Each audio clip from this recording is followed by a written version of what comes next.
estamos alegres por participar de um culto desse tão avivado, tão gostoso, e poder sentir a presença de Deus. Deus está aqui, igreja. Quantos creem nisso em nome de Jesus? Levante a sua mão para o alto assim, bem lá no alto, e dê um brado de vitória, de glória, de aleluia, em nome de Jesus. Gostaria de estar agradecendo ao nosso sonoplasta. Tá ótimo, varão. Hoje, mais que nunca, nós precisamos, varão, desse retorno. Amém, meus irmãos? Graças a Deus, estou feliz em rever algumas pessoas aqui, amigos, como nosso pastor Marcelo. Obrigado aí por ter recebido o convite. Está conosco. Nossos irmãos também que estão um pouco sumidos, está conosco também. Que Deus possa estar abençoando a vida de cada um dos senhores. Amém? Nosso irmão Edivan também, estou feliz. Rapaz, Jailson é terrível mesmo, conseguiu trazer o cara. Deus possa estar abençoando a vida desse homem de Deus. Amém? Carta do apóstolo Paulo, segunda escreveu Coríntios. À medida que tu for achando, você se coloca de pé, querido, e aí eu vou entender que você achou. Amém? Carta, varão, que é bom é para ser copiado, né? Aleluia. Carta do apóstolo Paulo, segunda escreveu Coríntios, capítulo de número 3. O sonoplasta está entendendo tudo também. Está uma benção. Quantos acharam, digam amém. Graças a Deus. Capítulo 3, 2 Coríntios, capítulo 3. Vamos ler a partir do verso 5. Diz assim a palavra do Senhor: não que sejamos capazes, por nós, de pensarmos alguma coisa como de nós mesmos, mas a nossa capacidade vem de Deus, o qual nos fez também capazes de ser ministro de um novo evangelho, não da letra, mas do Espírito, porque a letra mata e o Espírito vivifica. Esse é o ministério da condenação, gravado com letras em pedras, veio em glória, de maneira com que os filhos de Israel não olharam na face de Moisés por causa da glória do seu rosto, a qual era transitória. Como não será de maior glória o ministério do Espírito? Porque se o ministério da condenação foi glorioso, muito mais excederá em glória o ministério da justiça. Porque também o que foi glorificado nesta parte não foi glorificado por causa desta excelente glória. Porque se o que era transitório foi para a glória, muito mais em glória o que permanece. Tendo pois tal esperança, usamos com muita ousadia no falar, e não somos como Moisés, que punha sobre o seu rosto um véu, para que os filhos de Israel não olhassem firmemente para o fim daquilo que era transitório. Pode tomar assento, por favor.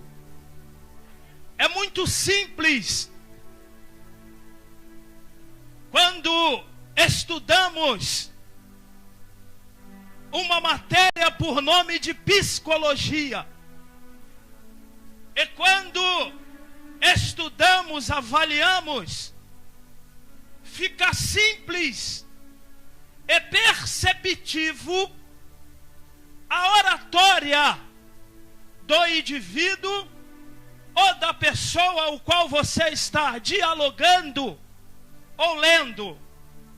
E esta é, ou por que não dizer, um discurso de uma pessoa que está enfrentando dificuldade na sua vida ministerial, Paulo atinge as raias do desrespeito com um patriarca por nome de Moisés. E quando você enxerga um homem como o apóstolo Paulo chegando nas raias do desrespeito de uma pessoa de tamanha envergadura que é Moisés, nós precisamos parar. Nós precisamos analisar por que Paulo está se referindo desta forma e desta maneira como Moisés. De que forma ele se refere? Que não somos como Moisés. Moisés colocava a face, o véu sobre seu rosto. A nossa geração não. A nossa geração tira o véu do rosto para mostrar a glória do Senhor. E me faz entender, a vasculhar aí mais a fundo, em que necessidade, por quê? Qual é a importância? E qual é o problema existente nesta igreja? Particularmente este é o maior discurso para mim, feito em toda cartas paulinas. Está aqui. 2 Coríntios é conhecido como a espinha dorsal da igreja. Paulo então desvenda, desnuda, descortina as tuas dificuldades, os teus problemas, as suas crises que estava vivendo neste período. Então Paulo, mediante essa igreja tão problemática, e todos nós sabemos que quanto menor a igreja, menores são os problemas. Crescendo a igreja, cresce os problemas. Então Deus me fez a meditar e a pesquisar, a entrar por alguns minutos na mente do apóstolo Paulo, o porquê desse discurso, o porquê desse desafio, desse confronto com homem tamanha envergadura como Moisés. Paulo está se referindo a um problema crítico que esta igreja, que ficava localizada e é conhecido a cidade de Coríntios como a capital da prostituição, tudo gerava, tudo circulava em torno desta cidade. Automaticamente abriam a igreja neste local. É problema sério, é problema que aos nossos olhos parece irrevogável. Vamos tentar entender a mente do apóstolo Paulo. E é interessante que quando você se depara com 1 Coríntios, 2 Coríntios, você vai se deparar em uma mente, dentro de uma mente de um pastor. E ó, coisa séria, que coisa complicada é a mente de um pastor. Coisa complicada é quando você tenta imaginar o que passa na mente do apóstolo Paulo. Entendendo o que passa na mente do apóstolo Paulo, os senhores vão entender o que passa na mente de um pastor. Ai, meu Deus do céu, é quando você começa a entender o que passa na mente de um pastor, você vai falar assim: eu preciso te ajudar, homem de Deus, eu preciso estar contigo, eu preciso te apoiar, eu quero fechar contigo, eu quero ser o seu braço ajudador. Paulo está enfrentando um problema crítico da igreja de Coríntios. Há uma necessidade em realmente confrontar uma geração passada. Paulo estava enfrentando uma crise primeiro crise estava defendendo ele. Apóstolo Paulo, nesse discurso, ele estava defendendo o seu apostolado. Por não viver, por não caminhar com Cristo, algumas pessoas faziam um pouco desse homem. Olha, você não andou com Cristo, então você não é apóstolo. Você não andou com o mestre, não se alimentou com o mestre. Então Paulo precisa escrever para defender o seu apostolado. Deixa eu começar a repartir uma coisa para nós nesta noite. Existem alguns momentos da nossa vida, querido, que é necessário defender aquilo que Deus colocou na tua mão, defender aquilo que Deus te deu. Sabe por quê? O som de Deus não se acha no lixo. O som de Deus não se acha aqui na esquina. O som de Deus é derramado devido à sua capacidade.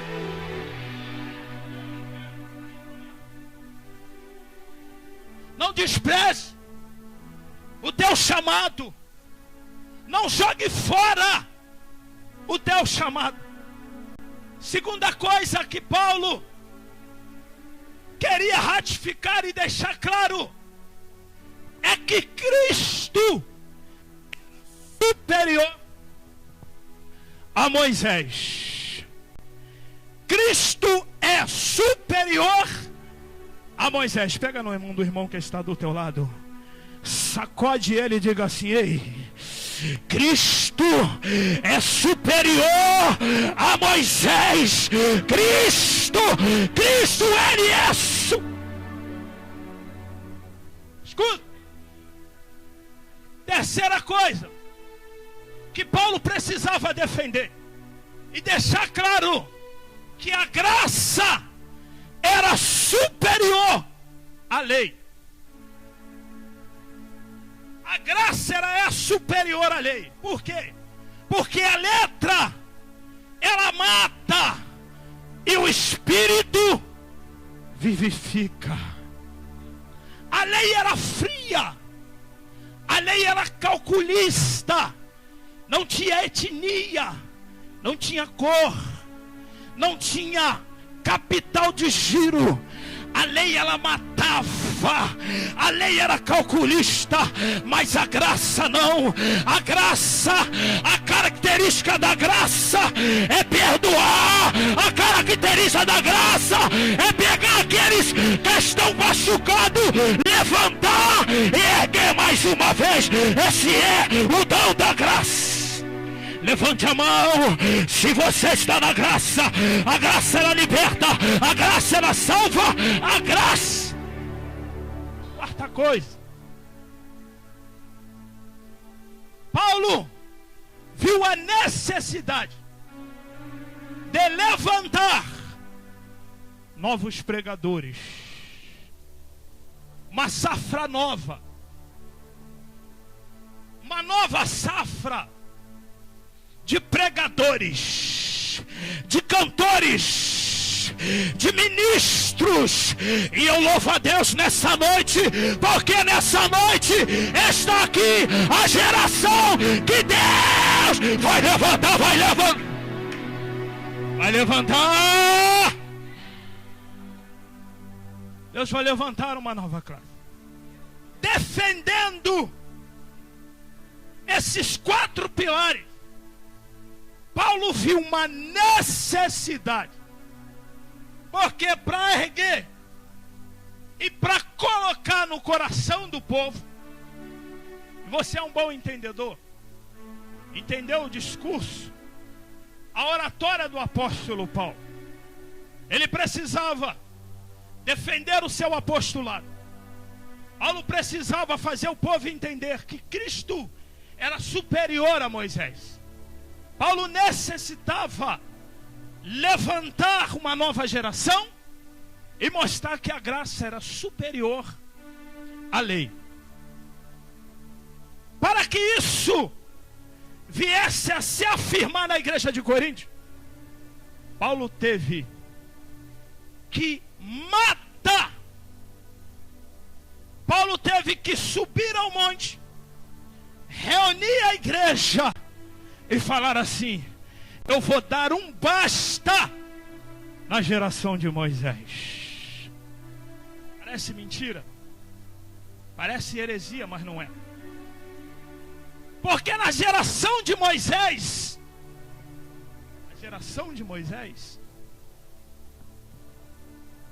existia pelo menos 3 classes, 3 gerações defeituosas.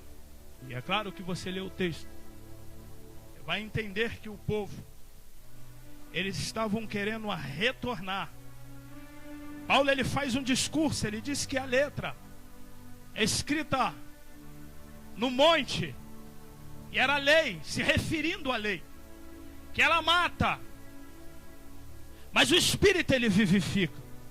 Então Paulo fala: eu vou dar um ponto final na geração de Moisés, porque era uma geração defeituosa. Vou mostrar somente 3 erros para dar tempo na geração de Moisés, para nós finalizarmos e deixar a glória de Deus descer. Paulo precisava arrancar, Paulo precisava tirar os defeitos da geração de Moisés do coração do povo de Corinto. E uma geração defeituosa, ela não pode continuar.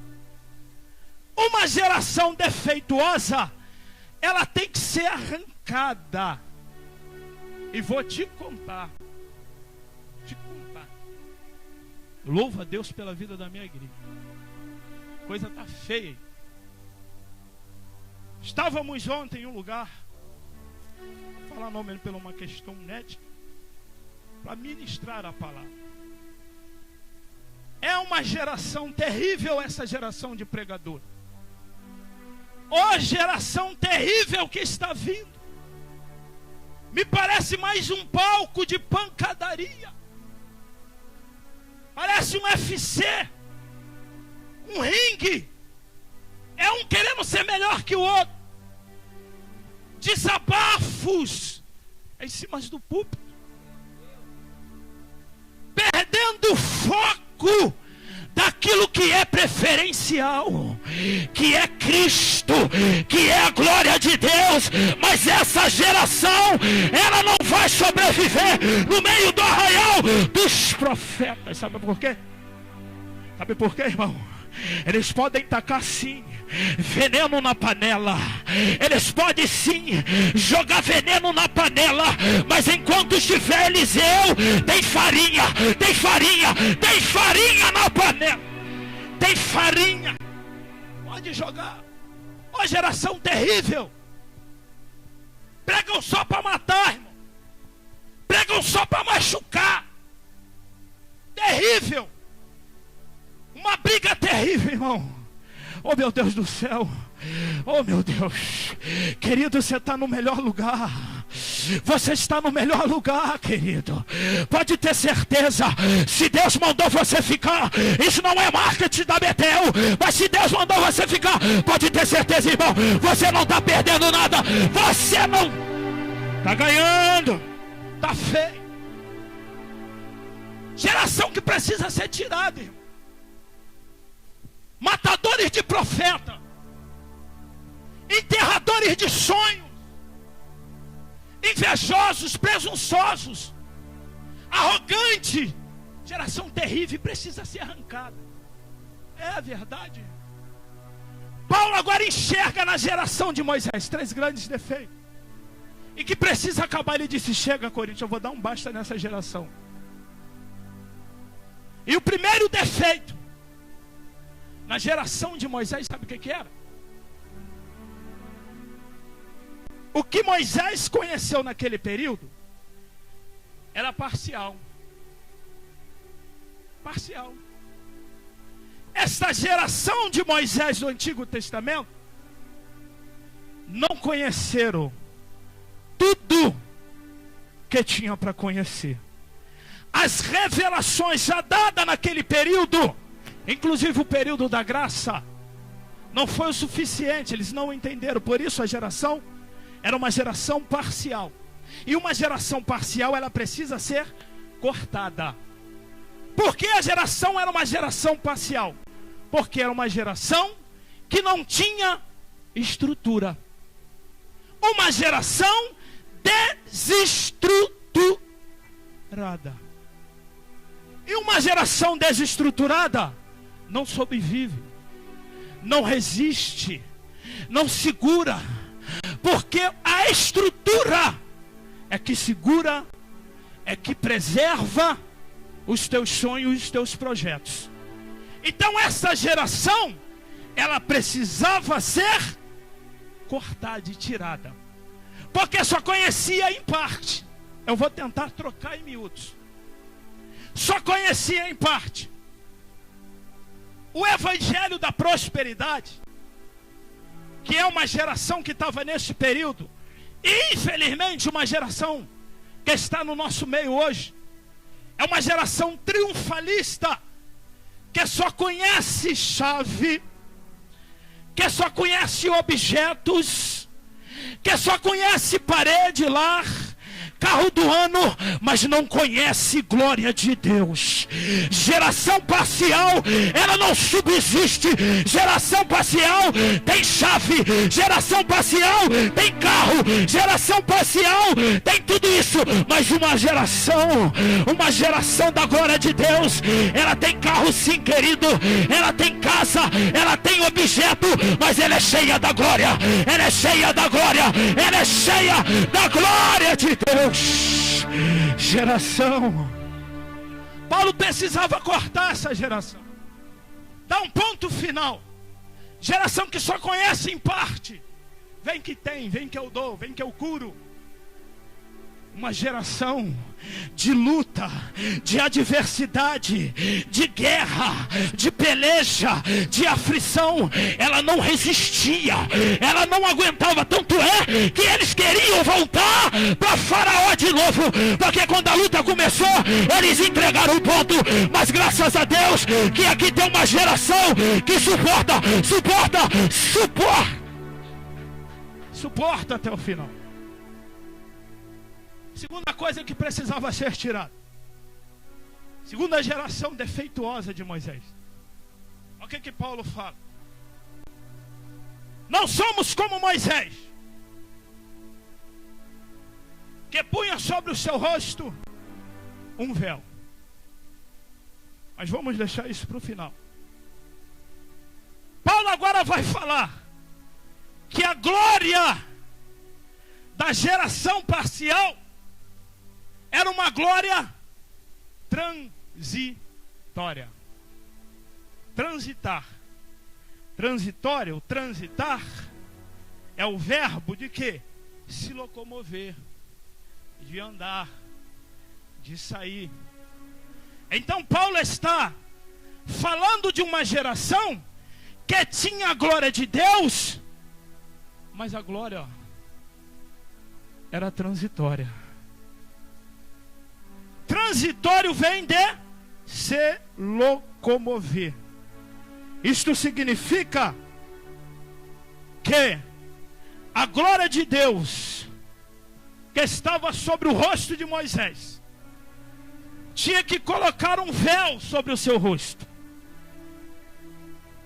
para não fugir, para não escapar. Isso significa que se fosse hoje Moisés dialogando, conversando, pregando ou discussando, sendo ele juiz ou não, a glória que estava sobre o seu rosto, tu vai entender o que eu estou falando, ela iria se esvair. Ela não era permanente, ela era transitória. Acabou o culto, acabou a glória. Acabou o culto, acabou a glória. Este defeito era o pior defeito que tinha na geração de Moisés. Paulo precisava acabar, dar um ponto final, cortar a geração da glória transitória, cortar a a geração que hoje pula, que hoje sapateia, amanhã quer entrar na caverna, mas nesta noite não. Nesta noite a glória que está sobre a sua vida, ela vai ser eterna, ela vai ser eterna, ela vai ser eterna, irmão. É por isso que Paulo fala, não da letra, porque a letra mata e o Espírito vivifica. Esse é o ministério da fé, ou da lei. Foi glorioso, muito mais o nosso, que permanece. A glória, ela tem que permanecer. Nós, pregadores, a glória, músicos, elas têm que permanecer a todo tempo. A glória, ela tem que permanecer dentro da igreja, fora da igreja, na repartição, na escola, no trabalho. A glória, ela tem que permanecer. Ela tem que ficar. Paulo está dizendo, esta glória, Coríntios, era uma glória transitória. Não que sejamos capazes por nós mesmos de fazer ou de pensarmos alguma coisa como de nós mesmos. Mas o nosso espírito, ele vivifica. Terceira e última coisa para encerrar. Moisés precisava. Paulo precisava matar. Pegavam o rosto por dois motivos. Jogavam sobre a face do Moisés o véu, para não se esvair a glória, para não ir embora a glória. Outra coisa, o véu, os filhos de Israel falaram assim: Moisés, coloca o véu sobre o seu rosto. Por quê? Duas coisas. Uma, para não ir embora. Duas, que eu tenho medo da glória de Deus. Porque o que Deus colocou é forte. Eles poderiam ser uma glória sim, parcial, transitória, mas não era uma geração boba. Porque a glória que liberta, que salva, que revigora, que vivifica, que transforma, que traz vida, ela mata. E a geração não era boba. Coloca Moisés, porque não queremos ver a glória de Deus. Se coloque de pé em nome de Jesus para nós concluir.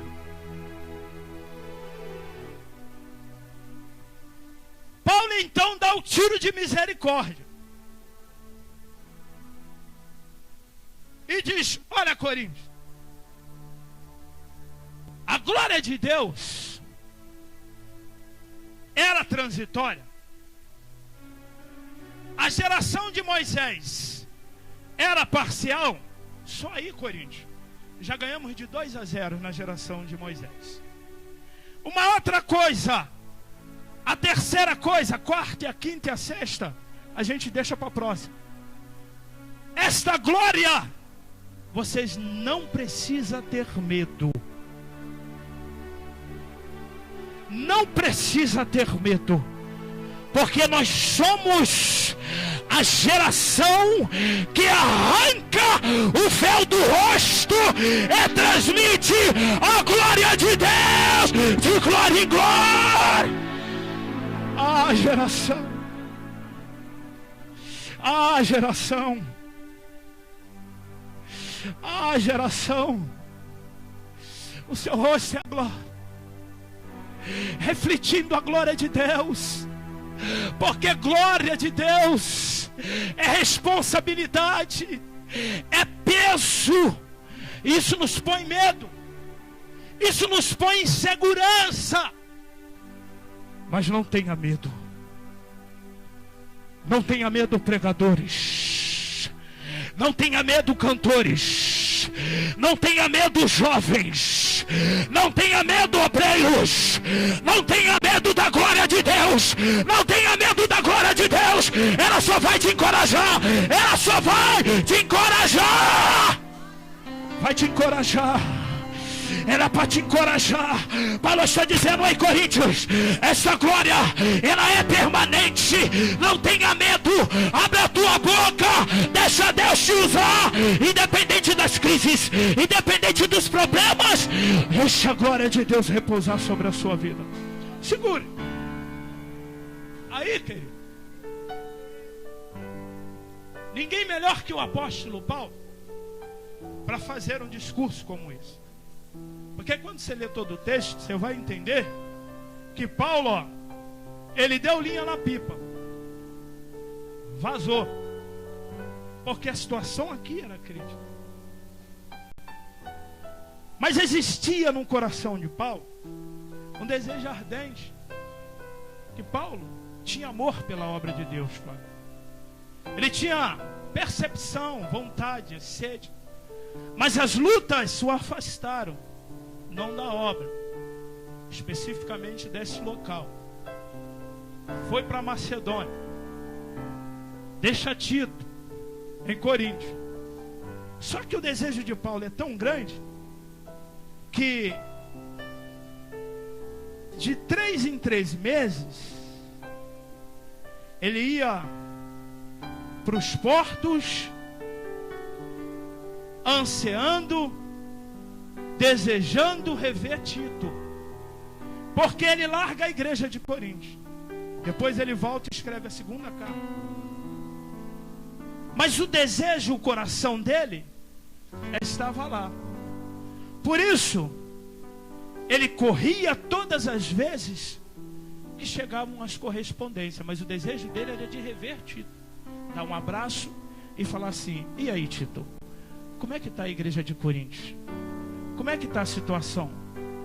Só que ele não vê Tito.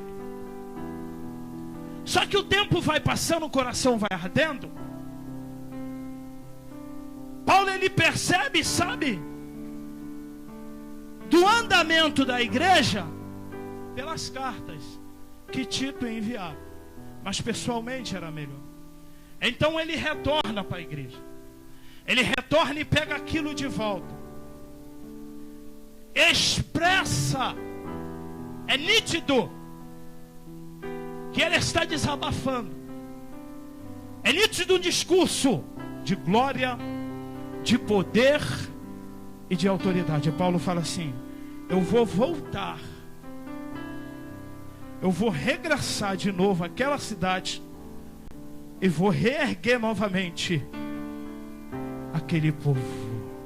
Porque Paulo entende, tem a percepção que não foi ele que plantou, ele plantou, que foi Apolo que regou. Ele entende até aí, mas depois a ficha dele cai, que quem dá o crescimento à obra é Deus. É Deus quem vai dar o crescimento.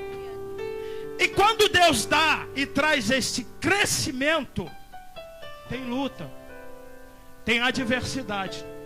Porque junto da glória de Deus tem o peso da responsabilidade. E o peso da responsabilidade, ela traz aflições, ela traz adversidade. Mas as lutas, elas são, é claro, para te confrontar e para te fazer crescer, para te erguer. Porque quando você estiver lá em cima, o primeiro vento que soprar na tua vida, tu vai largar. Por isso que você está passando isso agora. É por isso que o vento ele está contra. E ontem foi algo tremendo.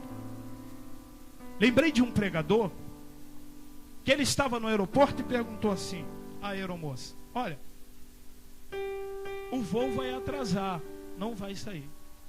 Ele perguntou: moça, por quê? Por que que vai atrasar? Aí a aeromoça falou assim: olha, o avião ele não vai decolar porque o vento ele está a favor. E ele, sem entender, disse: tá bom, aeromoça. Virou as costas e foi embora. Só que ele parou e disse: moça, me explica uma coisa. O avião ele não decola se o vento estiver a favor? A aeromoça: não, te disse que não. Mas o vento tem que estar como, a aeromoça? A aeromoça vira para ele e disse: meu filho, o vento ele tem que estar ao contrário, para o avião decolar. Ei, querido, o vento está ao contrário? Se prepare então, minha irmã. Se prepara que o teu avião vai decolar. Se prepara que vai decolar. Vai decolar. Vai declarar. Toma posse da glória. Abaixo bicandarabaço. Rabaixo biandarabaço. Você não pode desistir agora. Rebequei arabandarabaço bicandarabaço. Lembre de tudo que você passou Rebeia até Sarabandarabaço. chegar aqui. Rebequeia Subicandarabas. Você não pode desistir Rabachuriandaraba. agora. Menecobe Keita Capa Falta Tupica. um pouco pro milagre Suriandalabaçu. Ei, não desiste não. Não desiste não. O vento da conta é só pra você decolar. Tu vai decolar. Agora. Sarabandarabaçubica. O vento não pode Ai, meu Deus do ser céu. mais forte Oh, que meu o Deus. meu Deus. Segura que a glória de Deus, ela vai descer, ela vai descer. Muralhas que Isso, querido. Oh, meu Deus. ouça o som do mar que já se Oh, abre. Espírito de Deus. Ouça o grito de derrota do gigante. Tua conquista já está por vir, mas você não pode desistir. Você não pode desistir.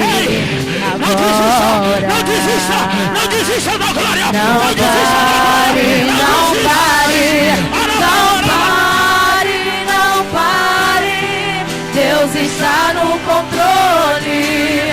Não pare, não pare. Deus está no controle.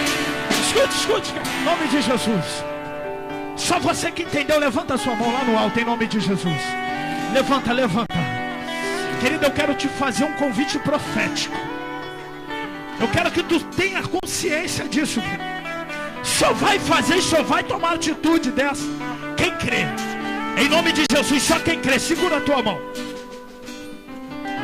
O vento está contra. O avião ele vai decolar. Só que às vezes o vento é tão forte que não suportamos. E aí é onde Paulo tinha alguns companheiros, alguns amigos, como Tito, como Apolo, Priscila, Timóteo, pessoas que apoiavam, que enganchavam e que ombreavam com ele, nas orações, nas comunhões e no partir do pão. E hoje, querido, eu quero ser o teu parceiro.